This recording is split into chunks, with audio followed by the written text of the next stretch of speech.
திருவாரூர் மாவட்டம் வலங்கைமான் அருகே சந்திரசேகரபுரம் கிராமத்தில் பழமையான ஸ்ரீ காமாட்சியம்மன் கோயில் உள்ளது.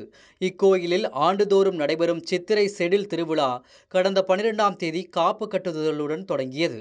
நாள்தோறும் அம்மன் பல்வேறு வாகனங்களில் வீதி உலா நடைபெற்றது.